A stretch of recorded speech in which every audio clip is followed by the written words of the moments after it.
Het moment dat ik in mijn blad verdwin, ontdek ik wie ik zin en stok los van de wereld. En alle oortse ding word ik hier met mijn penseel en transformeren naar een voertuig van gedachten, concepten. En voor ik door de nacht ligt de vrouw van Osiris. Het licht van de lamp en enkele versleten bladen is genoeg voor me te vangen in een web van inspiratie. Klotende letters vloeien en roeien alleen met de riem dat ik nodig heb voor navigatie en te groeien. De situatie laat me gretig toe, het onderste vanuit de kant te schrapen. Zie je levensmoe, niet te radbraan. Energetisch door mijn concentratie en het loslaan van de verbeelde imaginatie. Moment dat de eerste letter intreedt, like een sam niet in Colosseum. Wordt de sferen overtroffen, dynamiet ken een museum in mijn hoofd.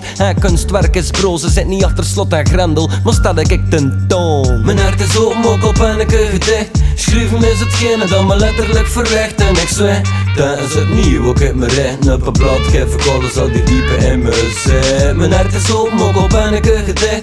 Schrijven is hetgene dat me letterlijk verricht. En ik zweer, dat is het nieuw, ook uit mijn rechten op een blad. Geef ik alles al die diepe in me zit. Het moment dat ik in mijn blad verdwin, ontdek ik wie ik word. En stok los van de toekomst, dat hedendaagse gevaren. Word ik hier met mijn stilo en transformeren naar een voertuig van herinnering. Souvenirs wachten op herinnering. Zo moet geen andere optie en zo schrijven met een veer. Dus ook weten dat mijn teksten zo vliegen door de atmosfeer. En karakter is letterlijk een tekening. De stopers in de TS veel betekenis. En schrijven monologen met een iriserend uiterlijk. Het is duidelijk, ik uit mijn gebruikelijke beats, omdat op die manier veel plezier buiten kut. Zo zie ik uitgerust met duizenden wissels voor te relativeren. Mijn ruw geluk wat lukt voor te creëren. Me laten inspireren, schrijven juist op wat ik van ben en me voelen resoneren. Het tijd is niet te keren, ik kan ons aan blijven flown, omdat mijn wisse is voor stelselmatig aan mezelf te bouwen. Mijn hart is open, ook al ben ik een gedicht. Schrijven is hetgene dat me letterlijk verricht. En ik zweer, dat is het nieuw, ook uit mijn rechten op een blad. Geef ik alles al die diepe in me zit. Mijn hart is open, ook al ben ik een gedicht.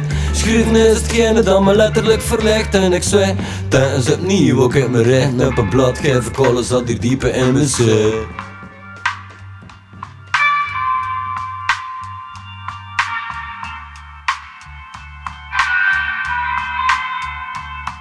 Het moment dat ik in mijn blad verdwin, ontdek ik wie ik word. En stok los van het verleden en contemporaine vorm. Word ik hier met mijn zwoord en transformeren naar een voertuig van projecties. Bespiegeling, een eerlijke reflectie. Begrip je mijn angst zijn, dank productie van mijn raps. Dat mijn volledige identiteit te vinden is in mijn teksten. Mijn lyrisch manifest, elke zin een regel uit de code van mijn DNA die me geheel verzegeld, bestempeld. Mijn schriftplekken is een echte tempel. Een hengel, een staf, wat instrumentals. En ik zing klaar voor in de oceaan te springen. Gedreven door de bodemdrift probeer ik stil te boven te brengen.